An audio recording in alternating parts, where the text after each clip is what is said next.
Nós vamos ler e trabalhar um pouco nesse texto, que é o nosso texto base, que está aí no logo que vocês estão vendo do tema do mês, autoridade. Lucas capítulo 10, versículo 19.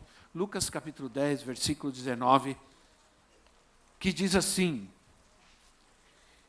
Eu lhes dei autoridade para pisarem sobre cobras e escorpiões, e sobre todo o poder do inimigo. Nada lhes fará dano. Glória a Deus. Autoridade é poder delegado. Ninguém tem autoridade em si mesmo. Não existe ninguém que possa ser fonte de autoridade. A única fonte de autoridade, o único que tem autoridade em si mesmo é Deus. Ele é a fonte de toda autoridade. Ninguém mais tem autoridade em si mesmo, a não ser que lhe seja dada. Deus tem sua autoridade e ele está sentado num trono de autoridade e ele exerce autoridade sobre a terra. Essa autoridade funciona dentro da sua soberania. Tudo o que acontece na terra está debaixo da soberania de Deus. Nada acontece por acaso, nada acontece por si mesmo. Tudo que acontece, tudo que está acontecendo porque Deus está permitindo. Embora o homem, ao se afastar de Deus, vive as suas próprias loucuras, vive o resultado da sua miséria, do seu pecado, ainda assim Deus tem o controle de todas as coisas. Na Bíblia, nós aprendemos que a guerra espiritual é um embate de autoridade. É autoridade contra autoridade. E é autoridade de Deus contra o poder das trevas. Em Efésios, capítulo 6, o apóstolo Paulo fala que a nossa luta não é contra carne e nem sangue. Isso é, nossa luta não é uma luta física, não é uma luta política, não é uma guerra entre homens, é uma batalha, é uma guerra que é contra principados e potestades e autoridades. Autoridades, ele usa a palavra ao descrever toda uma hierarquia demoníaca do poder das trevas. Ele usa a palavra potestade, que significa poder. Ele usa a palavra principados, que fala sobre um principado, ou um lugar, ou um reino, onde se exerce autoridade. E ele usa a palavra autoridades. Isso quer dizer que nossa guerra não é contra carne e sangue, mas é contra poderes satânicos, demoníacos, que são reais, que a Bíblia os menciona claramente, que existem, são reais. Embora muitas vezes a gente faça de conta que não é conosco o problema. Entre algumas das características da criação está em que Deus deu ao homem o domínio, deu ao homem autoridade sobre toda a terra. Isso está em Gênesis capítulo 1. Gênesis capítulo 1, versículo 26.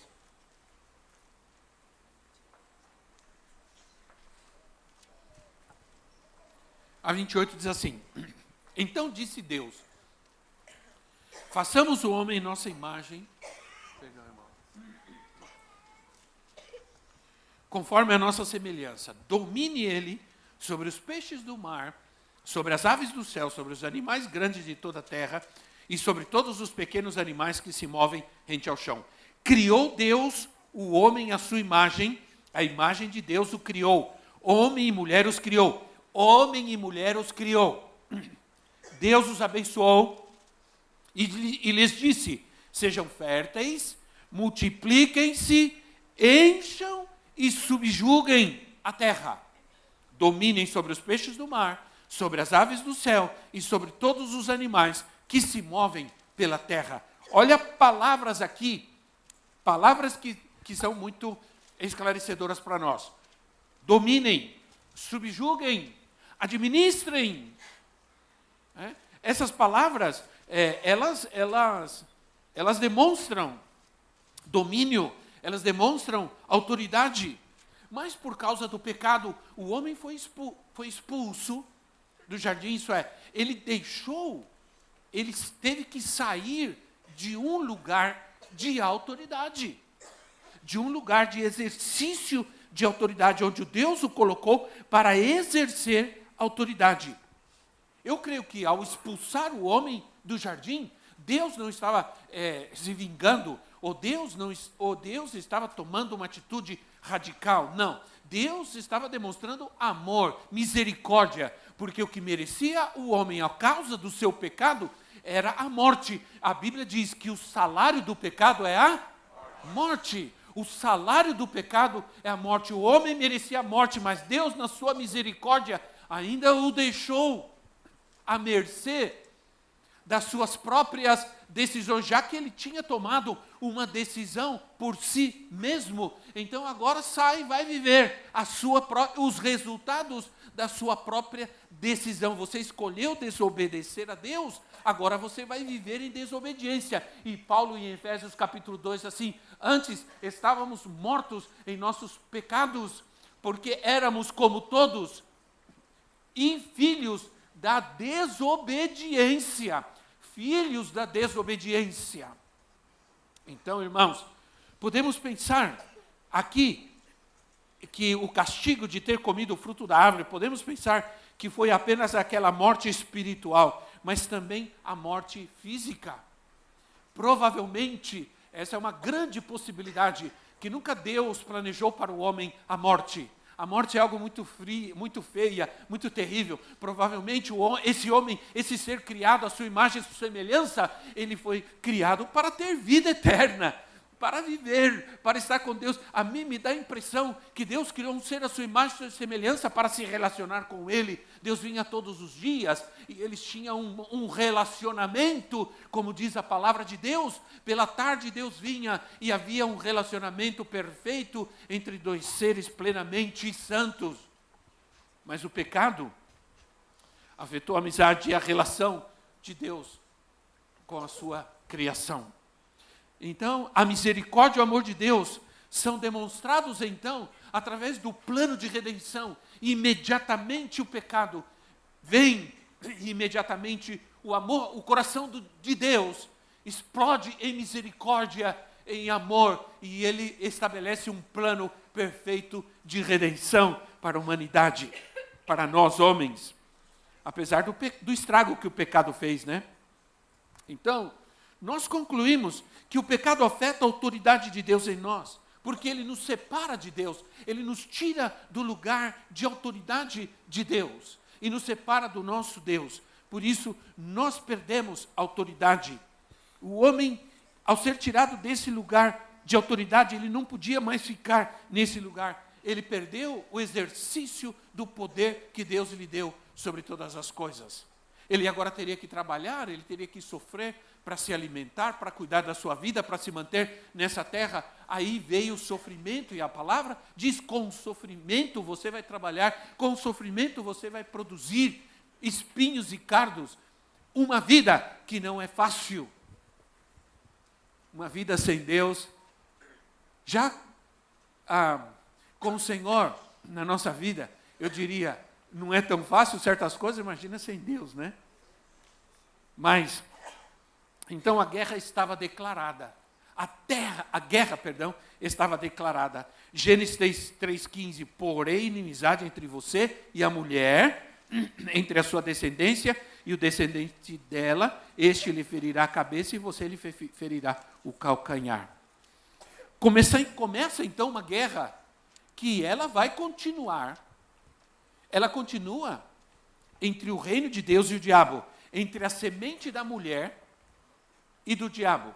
Isso é, entre o céu e o inferno, entre o mal, e o bem e o mal, entre a luz e as trevas.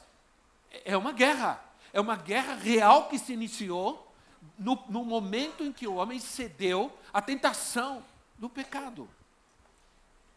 Aí essa guerra, ela vai sendo manifestada fisicamente através do conflito constante entre, por exemplo, entre Israel e os filisteus, e você vai encontrar várias vezes esse ódio, essa raiva. Isso não é de hoje. Isso não é de hoje. Nações se reuniram e se levantaram desde sempre para tentar destruir o povo de Deus. Durante toda a história da Bíblia, Antigo Testamento, Israel foi assediada pelos seus inimigos.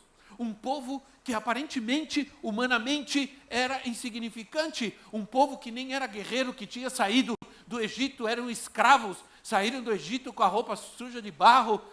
Um povo que não sabia manejar armas, que não sabia fazer nada, mas era um povo odiado pelas nações, e muitas nações tinham medo de Israel. Mas o medo que as nações tinham não era por causa do povo de Israel, era por causa do Deus que eles tinham. Sabe de uma coisa, irmão? Eu quero dizer algo para vocês. O povo de Deus tem que se levantar nessa terra. Esse mundo tem que olhar para nós, igreja, e achar que nós somos gente insignificante, ignorante, religiosa, e todo nome que você pode, conservadora e tudo mais, que todo nome que você pode ouvir por aí que estão falando de nós. Igreja, podem achar que nós não temos força, que nós não somos um povo que tem muito dinheiro, podem achar o que quiserem, mas irmãos, as nações do mundo, nosso país e as nações do mundo têm que olhar para a igreja e têm que temer o Deus que ela adora, que ela serve. Sim ou não, irmãos? Assim como o povo de Israel, assim como aquelas nações, tinha medo daquele povo, aquele pequeno povo, que tinha um grande Deus. Essa terra precisa ter essa percepção, enxergar isso na igreja. Na igreja, em nós. Nosso Deus. O tamanho do nosso Deus. Nossa guerra. Aqui nós encontramos não somente o início de uma guerra interminável, porque essa guerra ela é interminável no sentido humano, mas ela vai ter um fim. Ela vai acontecer em algum momento, e ela será, essa guerra entre as trevas, entre a luz e as trevas, vai ocorrer em um momento final, né? Mas esta palavra do Senhor já aconteceu. A descendência da mulher vai ferir a cabeça de Satanás, e isso aconteceu na cruz. Ele ferirá a cabeça. A cabeça é lugar de autoridade. Claro que isso é metafórico, está falando de autoridade. Porque a cabeça é lugar de autoridade. E Hebreus capítulo 2, versículo 14. Hebreus 2, 14 assim: portanto, visto que os filhos são pessoas de carne e sangue, ele também participou dessa condição humana, para que por sua morte derrotasse aquele que tem o poder da morte, isto é, o diabo.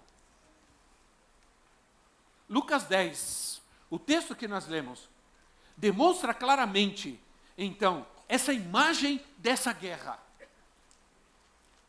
Nossos inimigos são o diabo, o mundo, a carne. E quando nós lemos a palavra inimizade, eu me lembro desta palavra em outra parte da Escritura. A carta de João, quando diz que fala sobre amizade e inimizade. Amizade com o mundo é inimizade com Deus. É inimizade com Deus. Não há meio termo. Se você ama o mundo, não ama a Deus. Se você ama a Deus, não ama o mundo. Não há meio termo. Não há caminho alternativo. Não existe caminho alternativo. Quando existe, Jesus fala sobre isso. Há uma porta estreita e uma porta larga. Um caminho estreito e um caminho largo. O antigo quadro, quando nós éramos criança, né? Sempre está na minha mente esse quadro, nunca me esqueço. Do caminho estreito e o caminho largo. Há dois caminhos, não existe outro caminho. Jesus disse: eu sou o caminho, a verdade e a vida. Ninguém vai ao Pai, ninguém chega a Deus, ninguém se relaciona com Deus, ninguém tem paz com Deus, ninguém vai para o céu para estar com Deus sem Jesus. Ele é o único caminho. Nós vivemos, infelizmente, num tempo em que verdades absolutas são rejeitadas, são odiadas. Não existe verdade absoluta, tudo é relativo. Onde honrar a Deus sobre todas as coisas, e eu conversava com a minha netinha, elas estiveram conosco esse fim de semana, por isso a profetisa está ali sentadinha quietinha, não consegue nem falar direito. Né? E eu chegou à noite, eu falei para ela, não aguento mais. Mas a gente estava brincando, e no momento ela dizia assim, porque eu brinco com ela assim, Juju, eu não te amo não. Eu não te amo pouquinho, eu te amo muito. Brinco com ela, ela ri, e tudo é uma brincadeira. Aí ela falou assim para mim, vovô, do nada, vovô, você me ama muito, muito? Eu falei assim, eu amo você demais, é muito grande, muito, muito. Você me ama mais que a vovó, que a mamãe e que tudo mais? Assim, né? Aí ela me pegou, né? Aí eu falei, não, vovô ama igual, assim, grandão, igual, ele ama a mamãe, a vovó. Aí ela falou assim, e Jesus? Ela falou, e Jesus? Ela falou bem assim, do nada. E Jesus? Você ama Jesus mais do que eu? Eu falei, não. Jesus, eu amo mais do que você. Sabe por quê? Porque a gente tem que amar Jesus mais do que tudo. Aí eu expliquei para ela, tentei explicar para ela uma coisa que é difícil de uma criança de 5 anos entender. Mas vamos lá. Se ela me perguntou, ela teve essa percepção de me perguntar do nada se eu amava Jesus mais do que ela. Eu disse para ela, sabe por que eu amo Jesus mais do que você? Porque se eu não amar Jesus mais do que você, eu não consigo amar você mais do que tudo. Aí não sei se ficou meio confuso, mas...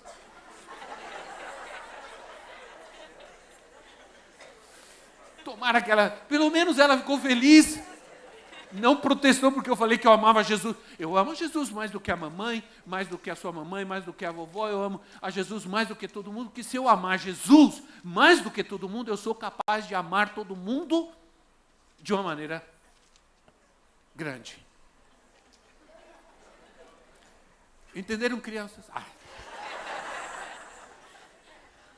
Eu tinha um professor na faculdade teológica, quando eu estudei, que ele dizia assim, era na classe de educação religiosa, ele dizia assim, se você conseguir, todo estudante bíblico deveria ensinar crianças, se você conseguir ensinar a Bíblia para uma criança e ela entender, você pode pregar o mundo inteiro e todo mundo vai entender. Naquele dia eu saí da faculdade e no domingo eu estava sentado numa sala de crianças de 4 a 6 anos de idade, como professor auxiliar. Depois eu fui dar aula para as crianças. Eu dei aula para crianças. Foi a minha primeira congregação. Né? Eles me chamavam, aí no culto, durante o culto, eles andavam atrás de mim. Por todo lado. Realmente, tinha um que me chamava de tio Tubinho. Né? Porque como todos me chamavam de Rubinho, ele não sabia falar direito, ele falava Tubinho. Aí ele falava tio Tubinho, todos os outros riam. Primeira congregação, nunca me esqueço, um dia eu estava numa churrascaria, eu entrei numa churrascaria e estava pegando ali no buffet, pegando salada, veio um rapaz todo vestido de branco, se aproximou de mim e tocou em mim e falou assim, pastor Rubinho, você lembra de mim? Eu olhei para ele e falei, rapaz, quase que eu lembro. É duro, né, irmão? A gente não consegue lembrar o nome de todo mundo. Às vezes encontra você aí no supermercado. Apóstolo, Deus abençoe. Sim, meu irmão. Sim, minha irmã. Aí eu disse, rapaz, quase que eu lembro. Me ajuda. Aí ele falou assim, eu sou filho de fulano de tal. E você foi meu professor quando eu estava na classinha, que eu tinha 6 anos. Eu sou médico. E eu te conheci na hora, te reconheci na hora. Nunca me esqueço de você. E nunca me esqueço de como você ensinou a gente, como você... Rapaz, aquilo... Eu fiquei ali um tempo segurando aquele prato na mão. Ele foi embora. E eu fiquei pensando, meu Deus. Às vezes a gente pensa que está fazendo algo insignificante, algo que sem importância, e você está influenciando a vida de uma criança, influenciando a vida, ensinando alguém a amar e a servir ao Senhor. É uma coisa maravilhosa. Então, aí a ênfase aqui em Lucas não foi dada por aqueles homens que a palavra de Deus diz que Jesus mandou aqueles homens, quando ele diz, eu vos dou autoridade para pisar serpentes e escorpiões, sobre toda a força do inimigo. Jesus enviou aqueles homens para ir pregar, para ir ministrar, e eles voltaram depois, e diz a palavra que eles voltaram, eles estavam vibrando de alegria. Agora, se você ler depois o texto com muito cuidado, você vai ver que eles estavam cheios de alegria, não é só porque os demônios saíam, mas era porque os demônios obedeciam. Olha a diferença. Eles estavam impressionados. Não era que os demônios saíam, se manifestavam, porque era algo que acontecia muito naquele tempo, mas é porque os demônios obedeciam. Em teu nome, eles nos obedecem. E isso impressionou aqueles discípulos de tal maneira que eles não podiam se conter de alegria. Então, o que o Senhor disse, porque o Senhor Jesus se alegra também, diz o texto, que o Senhor Jesus se alegrou, por quê? Porque Jesus disse, homens simples, homens mortais, usando da autoridade de Deus. Jesus se surpreende, destronando Satanás do seu lugar de autoridade, Jesus se surpreende. Jesus disse, isso é maravilhoso, isso é extraordinário, homens mortais e comuns estão usando da autoridade de Deus. E ele disse assim no versículo 18, ele respondeu, eu vi Satanás caindo do céu como relâmpago. Quando eu era estudante de teologia, esse texto, esse versículo, eles diziam que Jesus estava vendo quando Satanás desobedeceu e caiu do céu. Não. Dentro do contexto, nunca tire um texto do seu contexto. Alunos de hermenêutica que estão aqui, nunca tire um texto do seu contexto. Dentro do contexto, Jesus está dizendo, no momento que vocês saíram e expulsaram os demônios, no momento em que vocês saíram e tomaram a autoridade de Deus sobre as situações demoníacas na vida das pessoas, Satanás caiu do seu lugar de autoridade. Ele caiu do seu trono, ele se arrebentou. Eu vi Satanás caindo do céu como um raio. Imagine o tamanho do tombo. Ele se alegra por ver homens destronando principados e potestades com a autoridade da palavra e com a autoridade do seu nome, que é sobre todo nome, o nome de Jesus. E você tem o nome de Jesus na sua vida, irmão. A gente não tem que usar o nome de Jesus só quando a gente leva susto, não. Você tem que usar o nome de Jesus com autoridade. Com autoridade. Como aquela vez que eu fui... Vou contar de novo. A vantagem de ter muita gente nova na igreja. Né? E aqueles que... Algumas pessoas dizem, eu já sei que dá para... Escreve meu livro, a biografia do apóstolo. Escreve.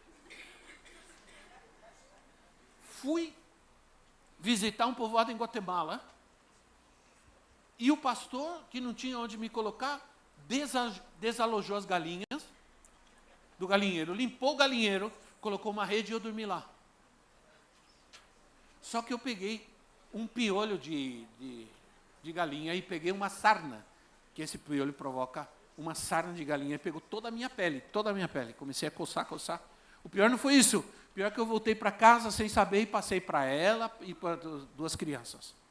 O André tinha 11 meses nesse tempo, e nós ficamos impregnados com aquela coisa no nosso corpo. E fizemos de tudo que você pode imaginar. Para resumir a história, Depois você pergunta para os antigos da igreja, eles contam tudo. Eles sabem todos os detalhes. Aí nós começamos, e passa isso, e passa aquilo. Só nós não fizemos mandinga. Passamos remédio, tudo quanto é jeito, tudo quanto é cor, tomamos banho não sei do que, banho não sei o que lá. E não saía. As pessoas já estavam com medo de ficar perto da gente, ninguém se aproximava, ninguém já abraçava a gente, porque se eu passei para eles, podia passar para outros também. Aí, nós chegamos, uma vez foi alguém em casa e disse para nós, vocês têm que ferver tudo. Não adianta só passar remédio, tem que ferver tudo. Nós pegamos, fervemos tudo. Fervemos roupa de cama, roupa de nossa roupa, só ficamos com a roupa que a gente estava no corpo, com short e tal. Começou a chover. 3 dias chovendo, sem sol, chuva, e toda aquela roupa molhada. Aí eu me desesperei. Falei, Senhor, o que está acontecendo aqui? Veio um americano, falou para nós, vou trazer um remédio dos Estados Unidos, vocês vão passar, vai ser tiro e queda. Passamos o remédio, quase tomamos banho daquele remédio, e uma pomada, a gente andava branco de pomada por todo lado. Aí, não estou sendo exagerado, só enfático. Aí, um dia eu estava sentado triste, chateado com aquela situação, dizendo, Senhor, não é possível isso, por que está acontecendo isso aí? O Senhor falou assim, o Espírito Santo falou claramente comigo, você já fez de tudo, menos tomar autoridade sobre isso. Você se entregou a essa coisa? Você está aí com essa cara aí de tonto aí sentado? Perdido, não sabe o que fazer? Porque simplesmente você ignorou que você tem autoridade. E que você já deveria ter usado essa autoridade de Jesus na sua vida. Do nome de Jesus, eu levantei, irmãos. Enfesado. Enfesado é cheio de fé. Levantei enfesado. Levantei, fui na cozinha, peguei uma colherinha de óleo e falei para ela, sigam-me los buenos. Eu vou orar por vocês. Minha família, cheio de autoridade. Entramos no quarto e eu comecei, em nome de Jesus, sai na maligna. Sai agora. Sai do nosso... E comecei a ungir a minha, a profetisa, as crianças, ungir e orando e bravo, e enfesado, repreendendo. Repreendi. Com autoridade, com raiva. E desci e fomos dormir. Amanhecemos sem nada. Sem nada. Autoridade. Nome de Jesus. Nome de Jesus. Quando os médicos disseram, o meu filho vai morrer, eu dizia, não vai morrer não. Vai viver para a glória de Deus, no nome de Jesus. E eu enfiei minha mão na incubadora e disse assim, você vai viver, e vai viver para a glória de Deus. Então, meus irmãos, Jesus estava feliz, mas ele diz, quero que vocês se alegrem. Versículo 20, ele diz assim, sei que vocês estão impressionados, estão alegres, estão animados, mas eu quero que vocês se alegrem com algo mais. Eu quero que vocês se alegrem em primeiro lugar, é por isso que vocês têm que buscar a Deus, é por isso que vocês têm que ir para a igreja, é por isso que vocês têm que adorar, é por isso que vocês têm que servir ao Senhor, não importa que diga esse, aquele, que aconteça isso, aquilo, você tem que fazer por causa disso. Eles assim, vocês alegrem-se antes, porque o nome de vocês está escrito no livro da vida. Alegrem-se antes, porque você é salvo. Não está muito boa essa alegria de salvação não, né, irmão? Eu coloquei o título assim, a alegria da nossa salvação. Aí sim, a alegria de ser salvo é maior do que a alegria de ver os demônios obedecerem. Por quê? Porque a salvação, ela é a raiz de tudo isso. Se eu sou salvo, eu tenho o nome de Jesus, o nome de Jesus está sobre a minha vida, se o meu nome está escrito no livro dos céus, eu tenho autoridade. Escuta aqui, Satanás, o nome dele está escrito aqui, ele é alguém que tem autoridade. Autoridade e poder. Autoridade e poder. Só lembro isso também. Agora vemos como Jesus trata realmente de trazer um equilíbrio. Porque os discípulos estavam em êxtase, né? O que Jesus lhes disse foi: ocupem-se, olha só, ocupem-se, preocupem-se, em primeiro lugar, com a sua salvação. Não saiam por aí já querendo montar um ministério de libertação Jerusalém. Já não vão abrir aí uma igreja libertação de Cristo, não. Ele disse: ocupem-se, preocupem-se com a sua salvação. O apóstolo Paulo também nos manda nos preocupar e nos ocupar com a nossa salvação, cuidar da nossa salvação. Temos que cuidar, nos ocupar dessa salvação. A ideia mais perigosa que existe é aquela ideia de que salvo eternamente, tudo bem, viva como você quiser, vá para onde você quiser, faça o que você quiser, uma vez salvo, você está salvo. Essa é a ideia mais perigosa que nós encontramos nos dias de hoje. Essa leviandade com o Evangelho, essa leviandade com a palavra de Deus, com a santidade de andar com Deus. Não se pode andar com Deus de qualquer maneira. Não se pode andar com Deus de qualquer maneira. Não se pode adorar a Deus de qualquer maneira. Então, uma das maneiras da gente fazer isso é rompendo com o mundo. Aí, Tiago também fala, João falou, Tiago também diz, Tiago 4:5 diz assim: adúlteros, vocês não sabem que a amizade com o mundo é inimizade com Deus? Quem quer ser amigo do mundo, faz-se inimigo de Deus. Ou vocês acham que é sem razão que a Escritura diz que o Espírito que ele fez habitar em nós tem fortes ciúmes? O Espírito que ele fez habitar em nós tem fortes ciúmes. O Espírito tem ciúmes de nós. Mas, infelizmente, e eu quero que você me ajude, porque eu tô olhando aqui, eu tenho tanta coisa para falar, mas não vou não. Olha, infelizmente, nós vivemos na era da socialização do pecado. Socialização do pecado. Né? Aquilo que está debaixo do domínio de Satanás, está no mundo, essa amizade, essa relação, é como um adultério. É como uma relação conjugal, é uma aliança com Deus. Quando a gente se rebaixa a uma convivência com o mundo, nós nos metemos em uma situação de adultério. De pecado, de adultério mesmo. É o que a palavra de Deus diz. Então, em Lucas, no versículo que nós lemos, Lucas 10, versículo 19, nós encontramos promessa. Nossa promessa, olha só, eu encontrei promessa aqui. Primeiro, eu vos dou autoridade. Quem?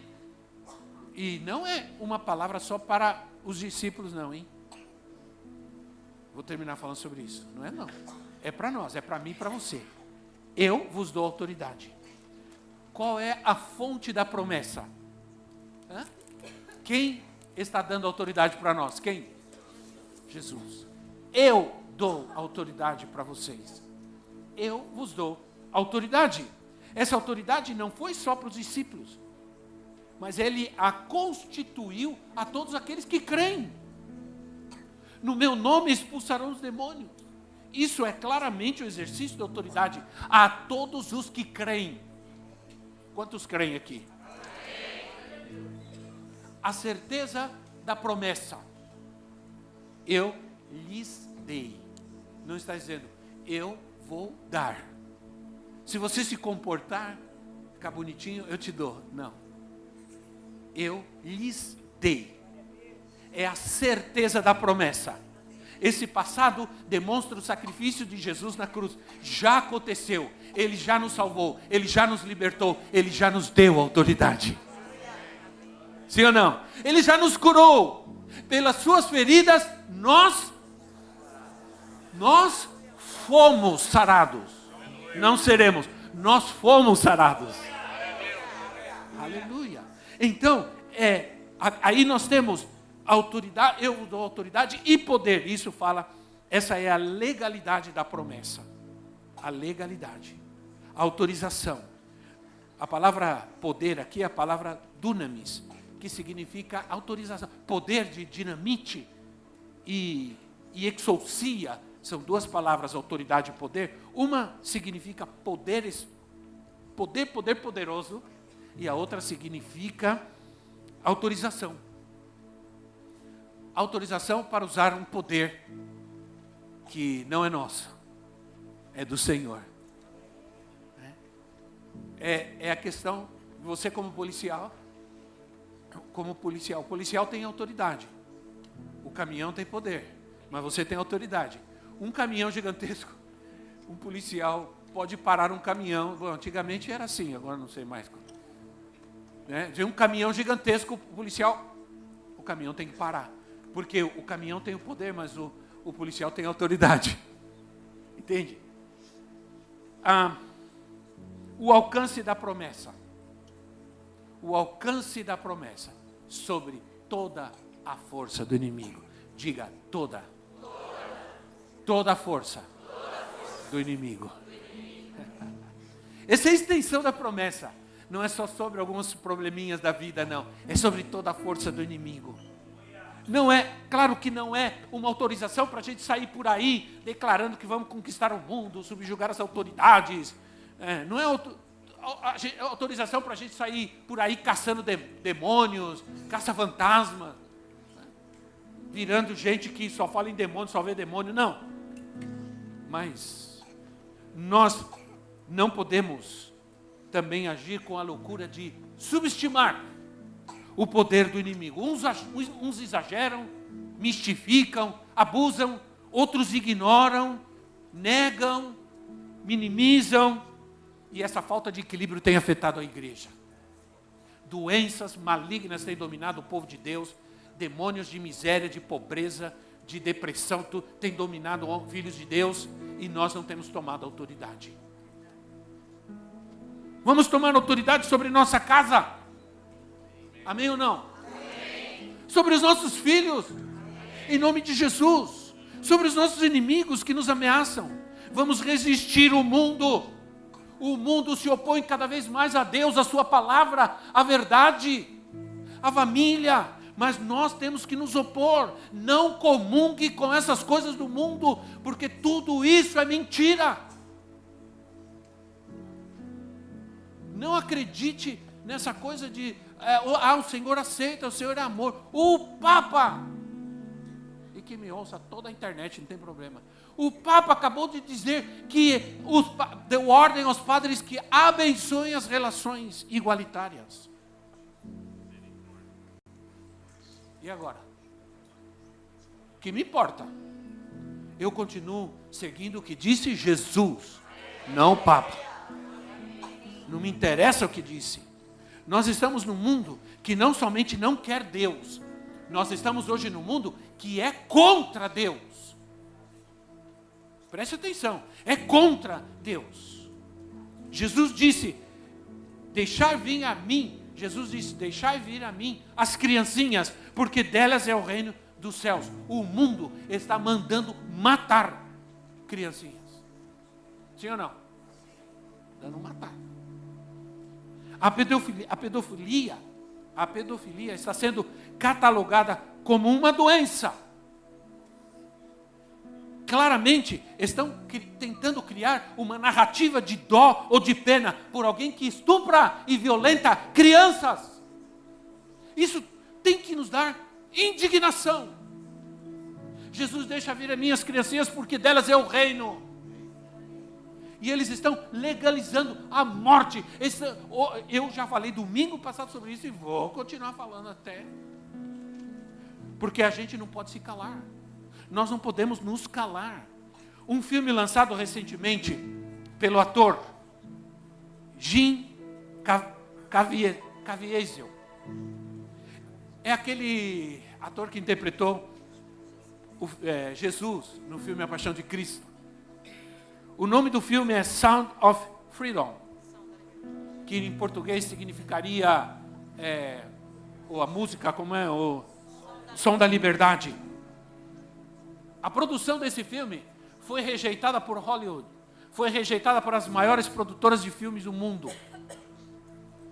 Até que eles encontraram uma produtora pequena, com poucos recursos, mas que decidiu juntamente com eles, e juntamente com o homem, o policial que foi a inspiração para esse filme.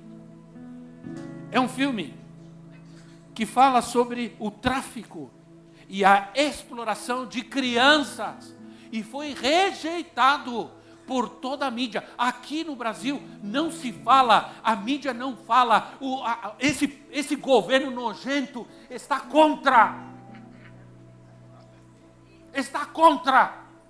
o filme.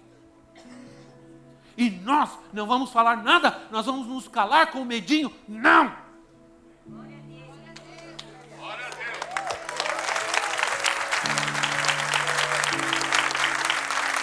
Eles não querem que esse filme seja visto. Não querem que esse filme seja visto. Já teve gente falando que é mais um filminho desses sobre Deus, aquele de Deus. Deus existe, alguma coisa assim. Deus não está morto. É mais, outro dia eu estava vendo já alguém desses partidos aí dizendo, é mais um filme igual aquele lá, Deus não está morto, essas porcaria aí. Assim. Entende? E nós estamos no meio de tudo isso. Então vamos lá, eu estou relutando. Vários pastores amigos, eu tenho um pastor amigo que foi e saiu chorando e gravou chorando. Eu falei, meu Deus do céu. Eu estou protelando para ir, porque coisa com criança mexe demais comigo, né? Mas vamos, irmão, vamos dar. Nós já gastamos tanto dinheiro com cinema, com filme que não valia a pena, que você entrou e na metade saiu, já aconteceu comigo. Vai lá e vamos apoiar. Tá bem? Mas, porque o diabo, escute bem, o diabo está exigindo sacrifício. É isso que o diabo está fazendo. Sacrifício de crianças. Não é de hoje. E isso não é nenhuma teoria. Não é nenhuma teoria. É uma verdade que muitos não querem ver nem ouvir, mas está aí. É preciso ter coragem. O mundo está no maligno. Não há mais vergonha. Não há mais moral. Irmãos. Querem destruir a inocência. Querem destruir a inocência. Eles não só não querem ser perseguidos, eles querem calar. Eles querem calar. Não, eles querem calar-nos. Não querem que a gente fale nada. Não é só uma questão de é raiva, é ódio e querem nos calar. Mas não vão nos calar. Nós vamos ser a voz profética de Deus nessa terra. A voz profética de Jesus nessa terra. É uma guerra espiritual contra a nossa vida, contra a minha vida, contra a sua vida, contra a sua família, contra a sua casa. E nós vamos exercer autoridade no nome de Jesus. Fique em pé no seu lugar.